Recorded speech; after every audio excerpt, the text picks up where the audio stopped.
Sederhananya adalah gimana sih cara kita menghadapi itu. Saya juga lagi belajar, ini bukan kata saya ya, tapi saya coba merangkum dari beberapa hadis, dari beberapa ayat. Mudah-mudahan ini jadi semacam tips dari Allah, dari Rasul, cara kita supaya lebih sabar dalam menghadapi ujian, khususnya ujian perasaan. Pertama, saya mengambil dari hadis riwayat yang diriwayatkan dari Abu Hurairah, hadis hasan.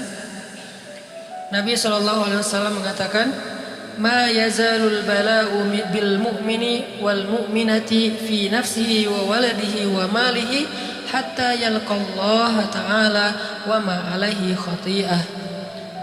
Tidaklah seseorang selesai diuji, baik dia laki-laki orang yang beriman atau perempuan yang beriman, baik itu ujiannya terjadi pada dirinya atau melalui anaknya atau melalui hartanya, artinya ujian harta, ujian fisik, ujian perasaan, sampai dia bertemu dengan Allah dan dia tidak punya dosa.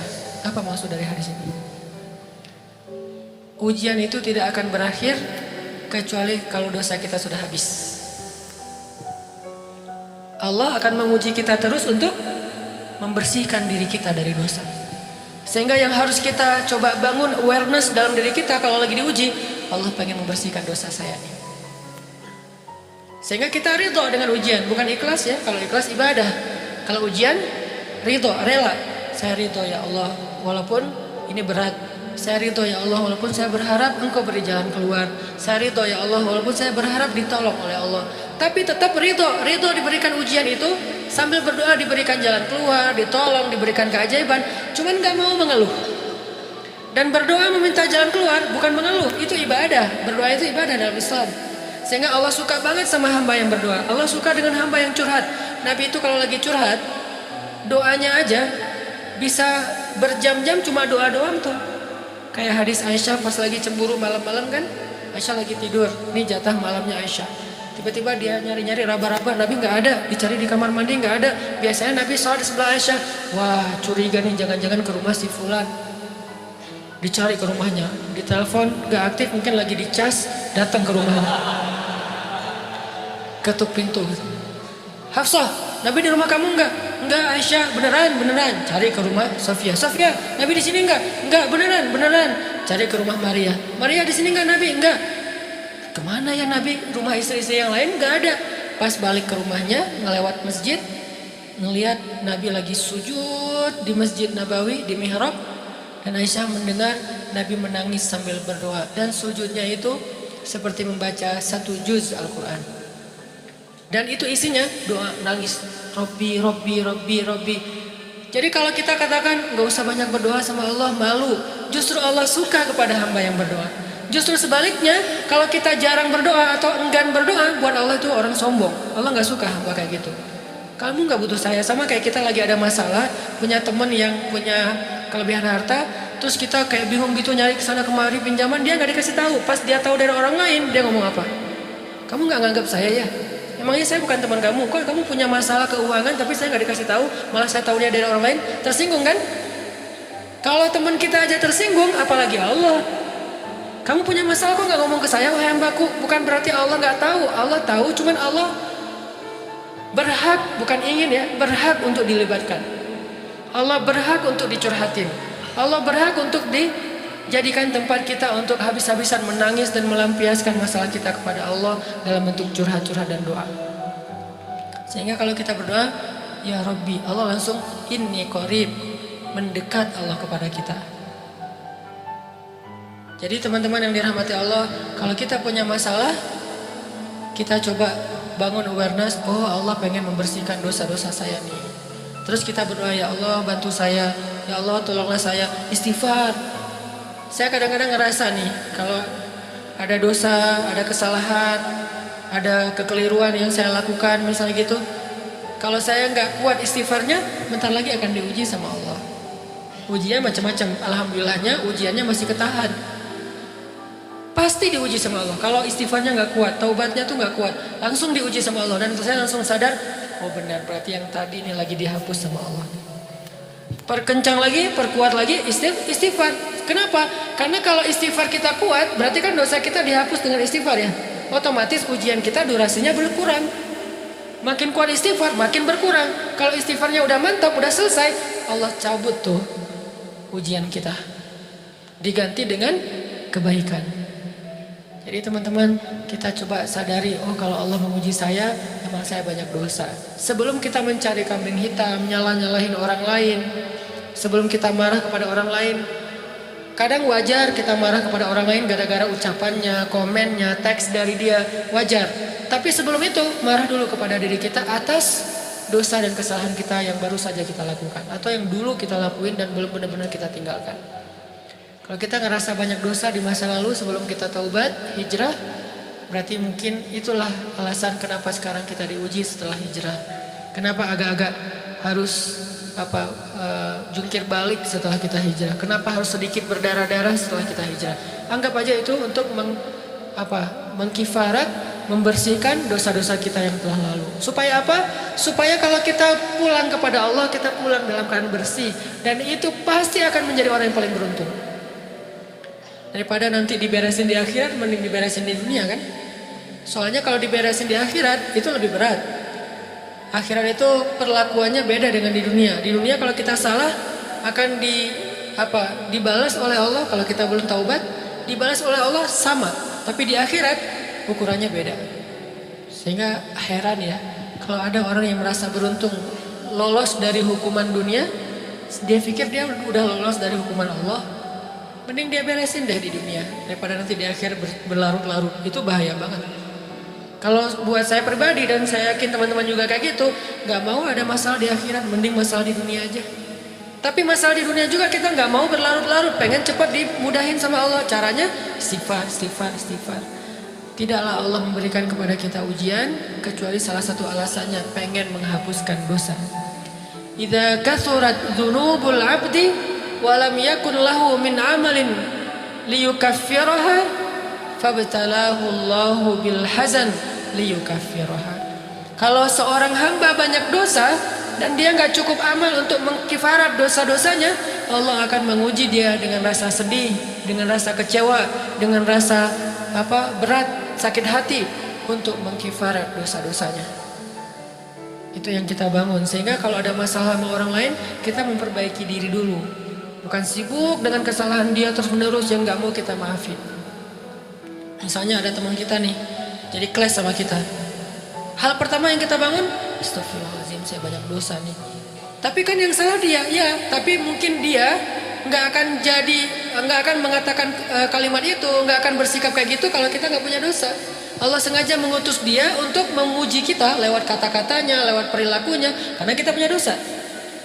Jadi penyebab pertama diuji itu bukan teman kita yang salah, itu penyebab kedua. Memang dia salah. Dan itu harus kita akui, realistis lah. Dia salah, dia nggak pas, dia nggak bijak, dia apa. Oke. Tapi yang mentakdirkan dia salah kepada kita, Allah Subhanahu Wa Taala. Kenapa Allah takdirkan gitu? Karena kita masih punya banyak dosa. Allah kirim kita ujian, bisa manusia, bisa alam, bisa dalam diri kita sendiri. Itu semuanya adalah cara Allah untuk menguji kita dan membersihkan dosa-dosa kita. Ini yang kita bangun pertama. Yang kedua, kata Nabi di dalam hadis Bukhari, "May yuridillahu bihi khairan." Yang terkenal kan yufaqihu fiddin, itu yang terkenal. Ternyata ada dua modelnya. Ada may yuridillahu bihi khairan yufaqihu fiddin. Siapa yang Allah pengen kasih dia kebaikan agama, kebaikan, Allah akan buat dia mengerti halal dan haram. Itu berarti Allah sayang sama dia. Ini satu model hadis. Ada model yang kedua, mirip redaksinya. May yuridillahu bihi khairan yusib min. Hadis Bukhari. Siapa yang Allah pengen ngasih dia kebaikan, Allah uji. Hah? Kok gitu caranya? Ternyata kayak gitu rahasianya. May yuridillahu bihi khairan, may yuridillahu bihi khairan. Siapa yang Allah pengen ngasih dia kebaikan, Allah kasih dia musibah atau ujian. Kenapa bisa seperti itu, Ustaz? Fa inna ma'al usri yusra, Inna ma'al usri yusra. Seolah-olah Allah bilang di dalam ayat itu, kalau kalian mau dapat kemudahan, biasanya lewatnya kesusahan dulu. Kalau kalian pengen dapat keberuntungan, biasanya dapatnya kerugian dulu. Tapi keberuntungan dan kerugiannya pasti nggak sebanding. Keberuntungannya jauh lebih besar daripada kerugiannya. Kerugian itu kayak modal doang, DP. Jadi kalau kita mau dapat kejutan dari Allah, Allah kasih kita DP. DP-nya apa? Ujian. DP-nya musibah. DP-nya rasa nggak nyaman. Itu DP tuh. DP terhadap apa? DP dari Allah terhadap hadiah-hadiah besar yang Allah pengen ngasih ke kita setelahnya. Cuman banyak orang yang menolak DP ini. Sama kayak kita misalnya. Kalau kita mau ngasih dia hadiah, kita kasih dia kayak kejutan dulu. Dia lagi ulang tahun nih, disiram air dulu. Setelah itu dikasih hadiah-hadiah yang mahal. Rela nggak disiram air demi hadiah? Rela, udah siramin lagi aja. Kalau setelahnya ada hadiah. Yang kita nggak rela, kalau setelah disiram disuruh bersih-bersih sendiri dan gak dikasih apa-apa, kan gak rela tuh. Berarti ini bab iman. Yakin gak kalau Allah tetap ngasih hadiah? Kan sabar dan iman itu ternyata tahu aman, kembar. Kalau kita yakin Allah ngasih hadiah setelah ngasih kita DP ujian, ya kita akan sabar. Gak apa-apa deh, ntar lagi mau dikasih hadiah, digini-gini juga gak masalah. Dibully, diapain sama Allah, biarin aja. Ya Allah saya sabar, kan ntar lagi mau dikasih hadiah nih. Ini masalah yakin. Tapi kalau kita gak yakin, apa sih maunya Allah gitu kan? Begitu kalimat ini keluar, maka yang muncul setelahnya adalah mengeluh, berputus asa, dan gak akan sabar menghadapi ujian. Ujian, kata Nabi, may yuridillahu bihi khairan, siapa yang Allah pengen kasih hadiah, siapa yang Allah pengen kasih kejutan, siapa yang Allah pengen kasih pertolongan, siapa yang Allah pengen kasih kebaikan, yusib min, Allah akan uji dia dulu. Ini sunnatullah. Sehingga kalau kita lagi diuji, yang kita lihat jangan ujiannya, apa setelah itu. Gimana ngelihatnya Ustaz? Gak kelihatan. Dengan mata hati. Istafti qalbak, tanya kepada hatimu, kelihatan gak? Dengan mata hati. Gimana ngelihat dengan mata hati? Dengan iman. Saya percaya Allah pasti ngasih kebaikan setelah ini. Orang Allah sendiri yang ngomong, gak ada satu huruf pun di Al-Quran yang salah. Apalagi satu ayat, apalagi dua ayat. Fa inna ma'al usri yusra. Ditegesin lagi, inna ma'al usri yusra. Tapi usr dulu, baru yusr. Dikasih kesusahan sedikit, dikasih kemudahan yang banyak. Dikasih kesusahan sedikit, dikasih kemudahan yang banyak. Ini yang kita coba bangun, tajdidul iman. Bangun memperbarui yakin. Sehingga ketika kita diuji, sedih, wajar. Mengaduh sedikit, bukan mengeluh ya. Kalau mengeluh kan nyalahin Allah. Kalau ngaduh, yang namanya orang dicubit kan, itu ngaduh. Tapi kalau apa sih maunya Allah? Nah itu ngeluh. Antara mengadu dengan mengeluh berbeda. Mengaduh itu manusiawi. Sedih itu manusiawi. Air mata bahkan bukan hanya manusiawi, itu rahmat dari Allah. Orang yang nggak bisa menangis itu yang bahaya. Kalau kita masih bisa menangis, berarti kita masih peka hatinya. Bukankah anak kecil paling sering menangis? Berarti hatinya peka. Siapa lagi selain anak kecil yang paling sering menangis? Cewek. Cowok itu emang gak punya perasaan, makanya jarang nangis. Cewek dikit-dikit nangis, jangan bilang, wah cemen banget sih nangis, apa cengeng apa. Enggak, karena dia perasaannya lebih peka dari kita. Itulah kenapa Allah menitipkan bayi kepada perempuan. Kalau dititipin ke laki-laki hancur. Di balik kepekaan perempuan, di balik sensitifnya perempuan, di balik perasaannya yang luar biasa, di situ Allah Subhanahu wa taala menitipkan amanah, dia yang paling baik dalam merawat bayinya. Perempuan secara umum mungkin lebih banyak bicara daripada laki-laki ya. Walaupun ada orang yang perempuan pendiam banget, ada yang nggak ngomong sama sekali, misalnya diem-diem aja, ada. Tapi secara umum perempuan lebih banyak berucap daripada laki-laki. Emangnya ini kekurangan? Bukan. Ini kelebihan. Kalau dia berikan itu dalam hal yang tepat. Apa yang tepat? Mendidik anak. Justru karena perempuan banyak ngomong, lebih baik dalam mendidik anak daripada laki-laki. Laki-laki itu kurang mendidik, kurang mengedukasi kepada anak dengan usia tertentu karena dia jarang memahamkan. Salah hanya marah, salah hanya ditegur. Kalau ibunya jelasin, nah gini sebelum tidur ibunya yang ceritain banyak cerita. Saya sendiri ngalamin. Sering mana seorang ayah sama ibu interaksi sama anak dalam bentuk verbal. Sering ibu. Jadi menangis itu rahmat dari Allah. Gak apa-apa, nangis aja. Dan itu tidak disebut mengeluh. Kamu kok nangis sih? Kan orang Islam harus sabar. Emangnya nangis dengan sabar itu bertolak belakang? Sabar tetap sabar ya, nangis jalan aja terus nangis. Nangis apa pakai nangisnya nggak cuma nangis doang, emotikonnya juga nangis, berderai-derai gitu. Sampai air matanya menggenang gitu kan ya. Boleh lah. Ditambah lagi dengan visual menangisnya. Posting bahwa dia lagi tertusuk duri dengan postingan kaktus atau apalah, dia pengen share ke semua orang bahwa saya sedang sedih, sehingga nanti ketika ada orang yang menghibur dia dengan sedikit kata-kata yang sabar ya segala macam, wah makin berderai-derai. Itu belum jadi, kecuali dia keluarkan kata-kata mengeluh, baru dia disebut orang yang banyak mengeluh, berputus asa. Kalau mengadu wajar. Walaupun ada nabi udah diuji berat gak mau mengaduh, apalagi ngeluh. Zakaria digergaji mengadu aja enggak. Kenapa? Karena kata malaikat, kalau kamu mengaduh sedikit aja, maka Allah Subhanahu wa taala akan menghancurkan kaum ini. Dia kasihan kepada kaumnya, enggak mau mengaduh. Satu-satunya orang yang kita tidak boleh mengaduh hanya orang tua. Atau itu mengeluh kalau untuk orang tua. Kalau yang lain nggak disebut mengeluh. Kalau ke teman, malas nggak apa-apa. Jangan sering-sering tapi. Apaan sih? Ke teman boleh. Tapi ke orang tua, saja itu bukan lagi mengadu, itu sudah mengeluh. Khusus untuk orang tua. Kalau diantara manusia. Kalau kepada Allah dan Rasul, pastinya lebih dari itu.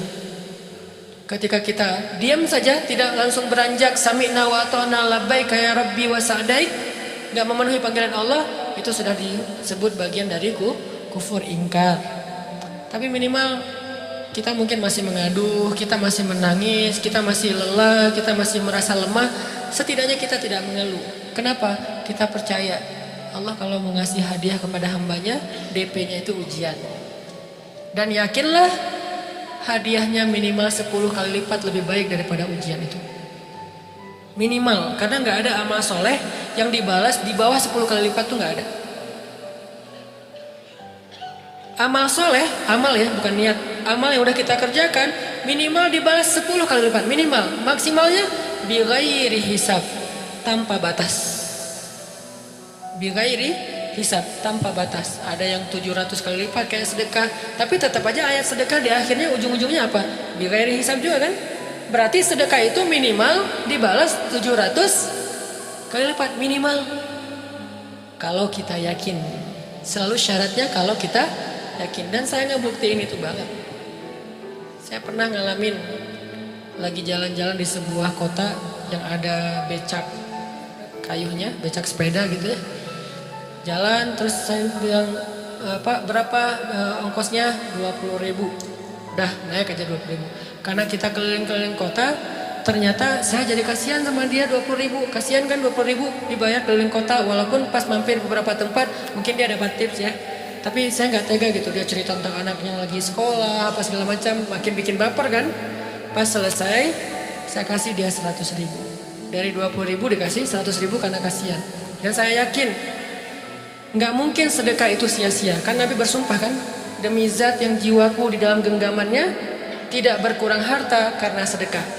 Demi Allah kata Nabi, nggak berkurang harta karena sedekah. Berkurang harta karena belanja? Ya.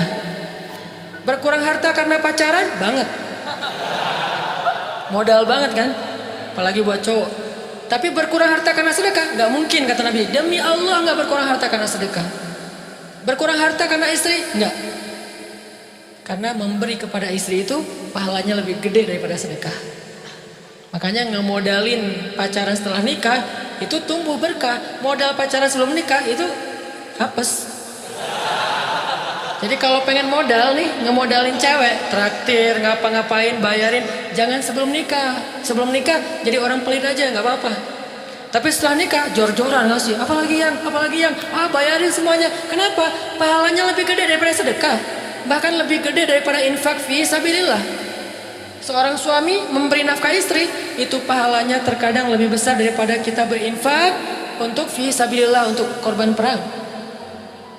Saya heran kalau ada orang sedekahnya rajin tapi ke istrinya kikir, aneh, berarti dia nggak ngerti konsep. Padahal memberi kepada istri itu selama itu kebutuhan pokok ya, dan sedikit entertain, nggak apa-apa asal nggak berlebihan, itu luar biasa. Makanya saya kalau jalan sama istri yang yang mana itu yang Oni suka, oh ya Oni suka, kasih aja, kenapa minta ini, kasih selama ada kan, kenapa nggak dikasih kan ya, nanti Allah ganti. Makin rajin kita ngebayarin istri kita, ngebelanjain istri kita, makin Allah ngasih yang kita nggak pernah duga-duga, sampai istri kita cemburu sama kita. Kok kamu duitnya banyak banget sih? Kan gara-gara aku sering ngasih ke kamu. Ya udah sini lain lagi, mau ditransfer berapa gitu kan ya. Saya ngasih 100.000 ke si bapak, dan saya yakin teman-teman sedekahnya pasti lebih dari itu, karena 100.000 saya sebut. Kalau 1 juta ke atas saya nggak mau nyebut, malu dong, ria ya.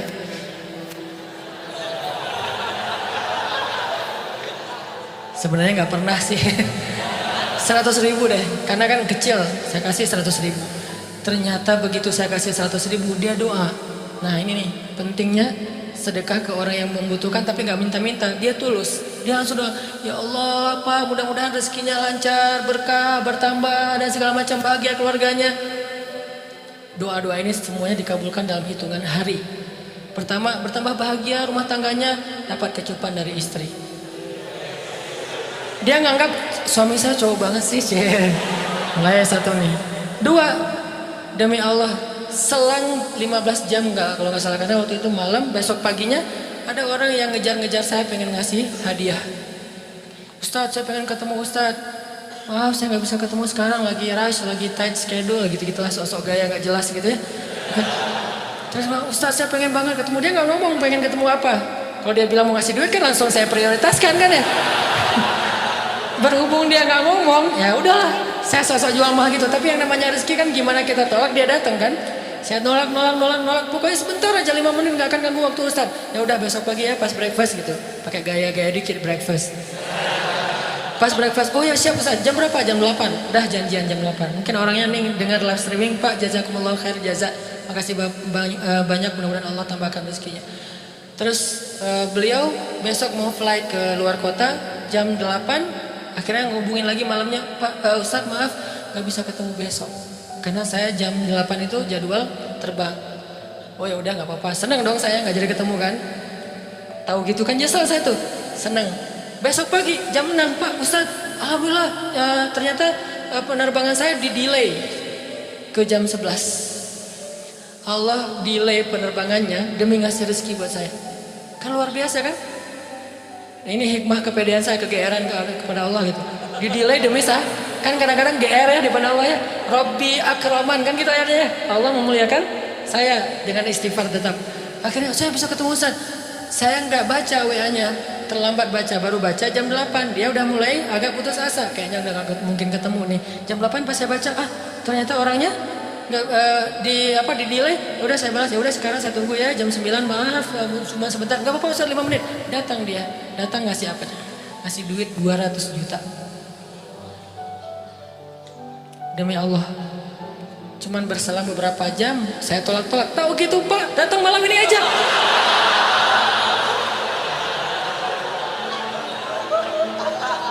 Harusnya malam itu juga saya cari orangnya. Kalau perlu saya nyamperin Bapak, Sherlock, saya kejar. Manusia gitu banget ya. Tapi Masya Allah di situ saya jadi tahu, oh doa orang itu lebih akurat, lebih mantap, lebih diijabah daripada doa saya.